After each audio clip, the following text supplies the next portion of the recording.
Hello, my name is Jasmine Lee, and I am not your mama's astrologer. Welcome to the week. Hoo-hoo! How was your weekend? That big Uranus conjunction. I kept wondering what it was going to look like in my life. It's certainly been busy. There's been parent-teacher conferences. There's been vibes and action. We had this huge day planned Saturday, which is when the Uranus Cazimi was going to be. And I was like, gosh, it could really be anything. Maybe it's just that we're so busy. And then boom, Friday, middle of the night, my child wakes up and pukes all over the place. We had to get rid of his carpet he's had since he was born and puke all over the bathroom, and then cue me sleeping on the couch and having this crazy, scary apocalypse meteor hitting the earth dream, and pizzow, there's the conjunction. No plans, can't leave the house, can't go to concerts, can't do the fun things, and it really changes always my perspective and keeps me humble on that big change sometimes comes in when you have to stay still and when you have to ground out, because Uranus can represent as such a, nervous system overhaul. And it was just not ever how I expect it. And that's what astrology is. It can hit us in different ways. And so here I am. My kids are home sick from school, stomach twisties abound. And yeah, there's a new week. So this week, Sun is making major vibes, major moves, and I think something that is really important to talk about this week is high ground, is discernment, is our thoughts versus our gut instincts, because there's a lot that's shifting while at the same time there are some planets that are on a precipice. So it's like we're closing out a lot of this gunky material that has felt challenging, that has felt hard.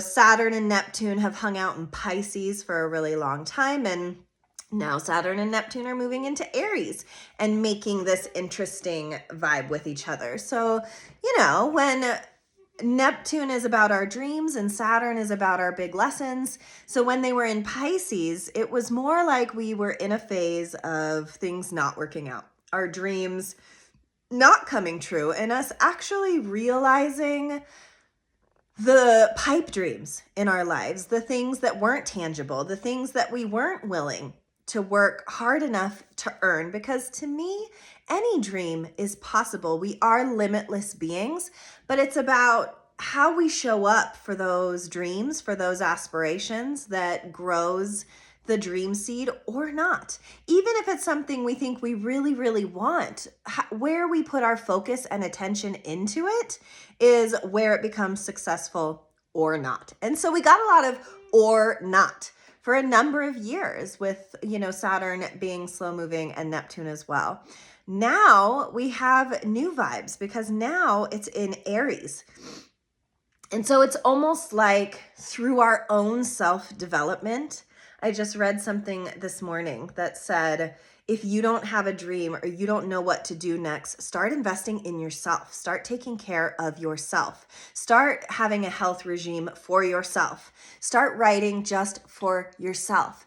And in doing the work of yourself, the new dream emerges because you start changing and transitioning and doing the stuff that brings you closer to your next level up. So with all of this astrology pointing in the you direction, if there isn't something ending, surely there is, because this is an ending kind of astrology. So there is something that is clicking over. And if you don't feel that yet, I want you to be on the lookout for the things that are past due. We can all forget a library book or two in our lifetimes. And so these would be the library book dreams of our lives. What are the ones that have been shelved for so long we don't even realize that they're ending? I want to draw a lot of focus this week onto where we're putting our focus. I don't know if you guys have ever read this book. It's one of my favorite ones. It's called The Subtle Art of Not Giving a Fuck. I love this book because it talks a lot about we're all giving too many fucks to the wrong things. We're all putting all of the wrong wants in the wrong baskets. And, he had laid out this example of, he wanted to be a musician, but did he, practice every day? No. Did he have a consistent band? No. And so he couldn't expect to reach such great heights, with this pipe dream because he wasn't piping anything into said dream. So this is really vibes, and this week the sun is doing a lot. We start with the sun is going to be trining Saturn. So the sun is having an interesting conversation with our lessons. It's almost like we can see a little bit clearer now. Maybe Declan puking all over the rug. It was time to get rid of the rug. It was time to outgrow a phase that he was in. And I think that it is so important in our lives that we take subtlety seriously, because subtlety and synchronicity walk hand in hand. That when you start becoming more aware of the why of everything, then we start righteously participating in everything. If I can read, something that's really fun that happens often is I'll read a certain subject matter, something of just some quippy thing, like about a car make and model, say, and then I'll see it that same day, that same car. I notice in my writing group a lot. We are all different writers. We all write different things, but there sometimes is a theme, or somebody will mention the same random thing like a freaking sandwich or their grandma. And all of a sudden we all feel more connected. All of a sudden we all drop down because we all realize that we are connected always, even, when we're not. And so the sun trining or sextiling Saturn is this opportunity for us to understand, we've come a long way. We've had to let go of a lot. We're about to change. This week, a lot of planets are changing signs. The sun is going to be going into Gemini. Saturn is going to be going into Aries, and Mercury is going into Gemini. So we've got what we had before, this slow moving Taurus of, okay, we have to stop and review. We have to think about refoundationing. We have to think about what went wrong. We have to think about our security. Now Gemini's like, and go. Now what? Now what? Now what? And so we have this little bit of time, this week where they kind of overlap, this moment of quiet moving slowly, and then boom, everything starts happening. And if you have felt stifled, if you have felt like making decisions have been hard, if you have felt like, you don't know which direction to turn, I love this astrology for you, because this astrology moves. It's why it's in June. It's why people graduate in June. Gemini doesn't want to just do one thing or the other. It wants to do it all, and preferably at the same time, because being bored is like a Gemini's kryptonite. So it is not a boring time. It is a big time, and this week kind of marks the start of it. But first, things have to end. But first, we have to be willing to surrender and let go, and that's what I really see the beginning of the week as, with the sun sextiling Saturn, and then the sun moving into Gemini tomorrow, is we kiss goodbye the Taurian need for slowness and taking a hot minute, and we embrace what is and what could be, and we take off running.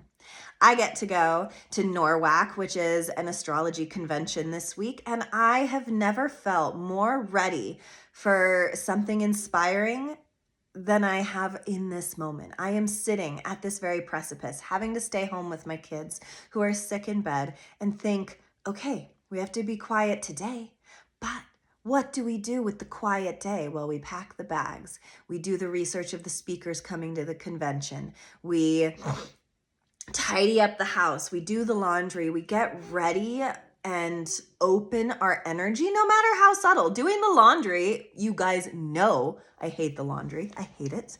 But we're going to go spiritual this week, y'all. We're going to see the laundry as the preparation, the folding of the things that I'm going to take with me, that will shake hands with the people that I'm going to meet, that will inspire me to come home and do some things different. I don't know if that's true. Maybe nothing will change, but I have this feeling that the energy wants to change and wants to move. And I too want to.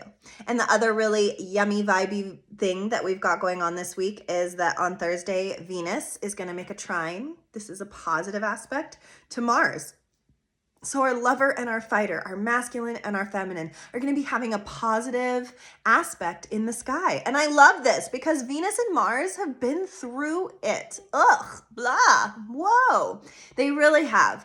You know, Cancer, Mars has been in Cancer and vibey and emo and shitty and punitive, and Venus was retrograde and vibey and shitty and punitive, and now they're doing better. They are out of Venus is out of its retrograde phase. Mars is in Leo. There is more for us here.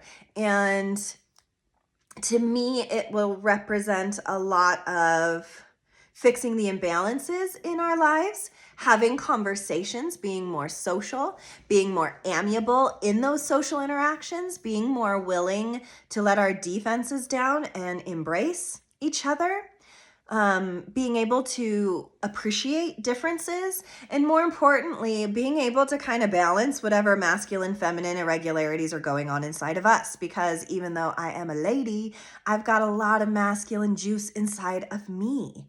That could have been really dirty. That too. And I am a forward mover. I'm a generator. I'm someone who embraces masculine energy and uses it to engage my will. And some of us are really, really feminine, and some of us are really, really masculine. And it is a time to weave the two together, to find our will and our harmony and our staying power and our fighter and our lover. They're all here this week. So I love that for us. Make friends, go socialize, go to a convention too. See what else is out there, because it's not as threatening as maybe it's been over the last little bit of time, because whoa, Nelly, this astrology has been a lot. And you know, Saturn moving into Aries is vibes. You know, it's happening this weekend, but we're already feeling it. And it's vibes because Saturn is a little bit in its fall here. Saturn doesn't necessarily feel comfortable in Aries because Aries energy is cardinal. It's me first. It's I have an idea. It's let's go, go, go. And Saturn's like, but what's the lesson? But what are we learning? But are you prepared? And Aries is like, oh my God, you stick in the mud. Let's just go and find out for ourselves. And Saturn's like, hold on. I need to double knot my shoelaces. And then I can just see the Aries energy being like, I have to stop to tie my shoelaces before I go to the thing. And it's like, yeah, it's like kid energy meet parent energy, and they come together. And Saturn's not super comfortable with that, but I love that the sun to start the week is sextiling Saturn, because it's saying, listen, all energy can be good energy. And, you know, then we get to end the week with Mercury, our thoughts, sextiling Saturn. So Saturn gets these little like, come on, guy, we can do it. We just got to change our attitude around it. And then I just see Saturn as kind of that wet blanket that's like, well, I'll drive you guys home, but I'm not going to drink.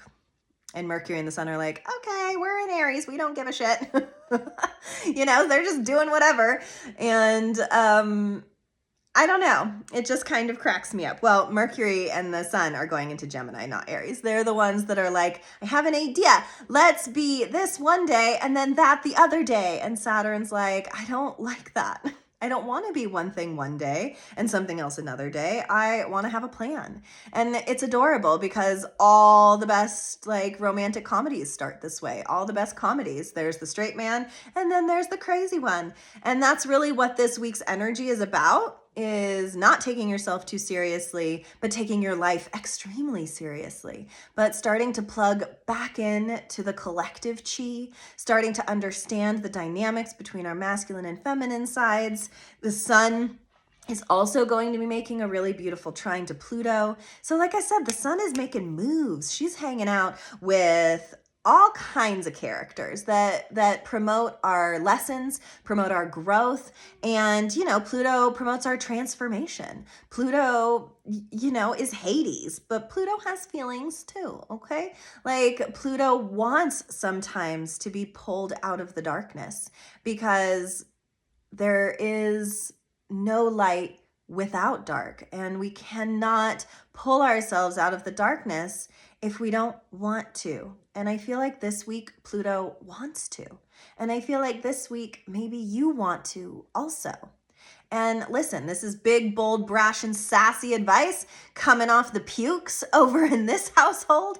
I'm not exactly feeling brash and sassy. Now I'm terrified I'm going to start puking on the plane because how embarrassing. P.S. Also get a little motion sick. P.P.S. Also get a little flight anxious. P.P.P.S. I don't like flying that much. So you add all of that together and you add the pukes, and I'm a little stressed out. I don't know what's going to happen.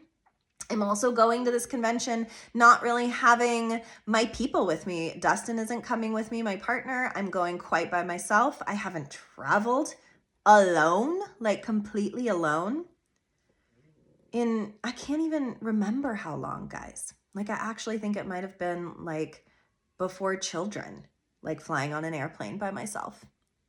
Yeah, it's just not something I do. I am one of those people that's like, if I'm going to experience something, it's best doubly experienced through the eyes of a friend or a partner or your children, that you double the flavor and double the fun with people. And I still think that, but I also think that it's really important for me in my development to go on this trip alone, so that I have to find different coping mechanisms than what makes me comfortable. And that's the vibe this week. And that's my wish for you this week too. So while I will be incredibly uncomfortable, challenged, a little bit terrified, I'm inviting you to also find something in your week that could feel that way, that you could reach that precipice to. Because the truth is, a lot is ending right now, because a lot is changing right now, because a lot is beginning right now. And what if, as a collective, we all just believed in that?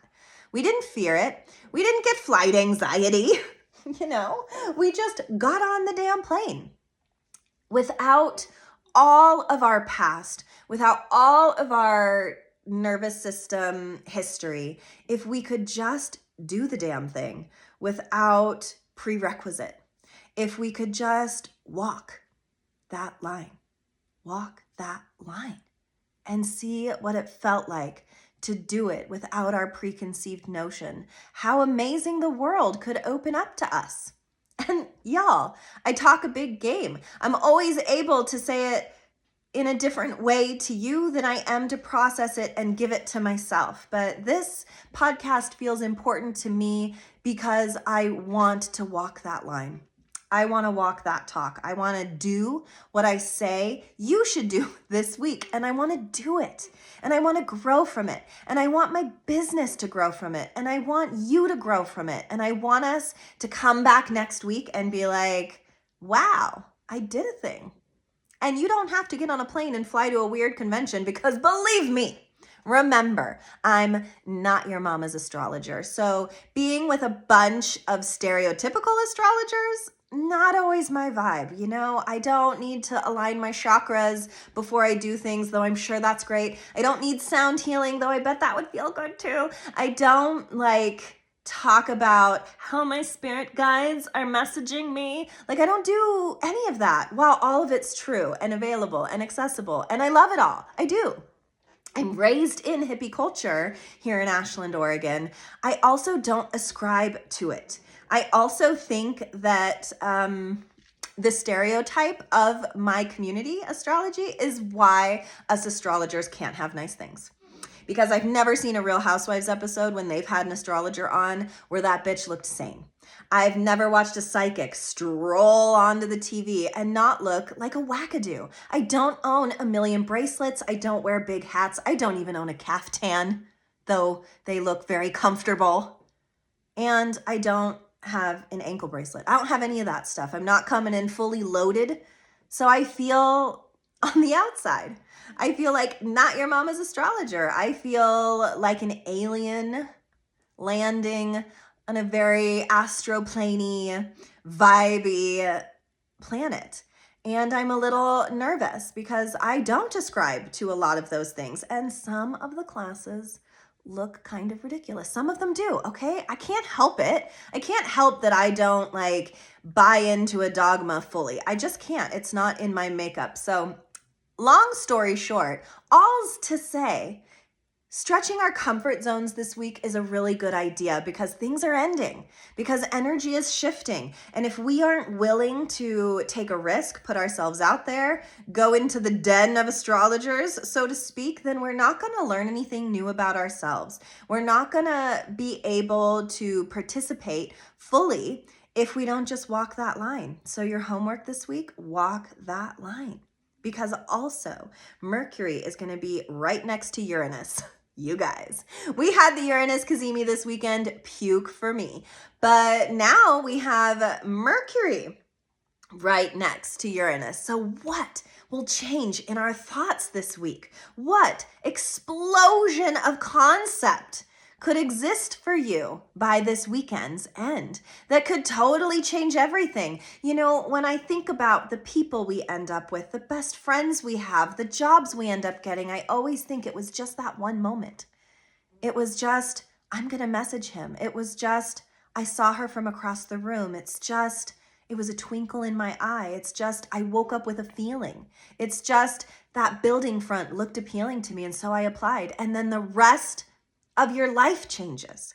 So trust that while so many things are ending, while so much astrology is moving towards action and things happening, that you are the action. You are the thing that's happening. You are the new cookie. So reach out and grab it, because it could be the one thing that completely changes your life. Because we don't know what choices we're making every day that is directing us to the rest of our lives. We don't know what sliding doors we miss. Just because we were scared, just because we were tired, just because we had to stay home because our kids had the pukes. Well, fie on the pukes. I will continue this day to open my gateways, to open my channels, to allow the stereotypical astrologer vibes to come, to let my spirit guides guide me, and to find something new. And that maybe this week will change my life. Maybe it'll change yours too. Maybe you won't know that this week changed your life until 5 years from now, when you look back and you say, oh, it was that one moment, that one time my thoughts completely changed with that Uranus-Mercury conjunction. It was that one moment where I felt that energy shift, where I felt inspired. We just got to walk that line. I'm going to walk it. I don't always. I give a lot of advice that I don't take. That's the truth. But I'm going to go to this convention. I'm going to make myself uncomfortable. I'm going to meet some wackadoos, but I'm sure I'm also going to meet some hella inspiring, beautiful humans that maybe I thought were wackadoos. And turns out they're just like me and just like you. We just got to walk that line. Thanks for listening. Stay tuned. I will be posting on all of my social media handles the experience of NORWAC. Come enjoy it. Come laugh at it. Come be inspired by it. Come be weirded out by it. Whatever, I don't care. Come find me. I'm at Jasmine Lee Astrology on Facebook and TikTok and Instagram. Come enjoy with me. Thank you for listening. And may next week I have something really exciting to share. May you have something really exciting to share. I'll talk to you next week.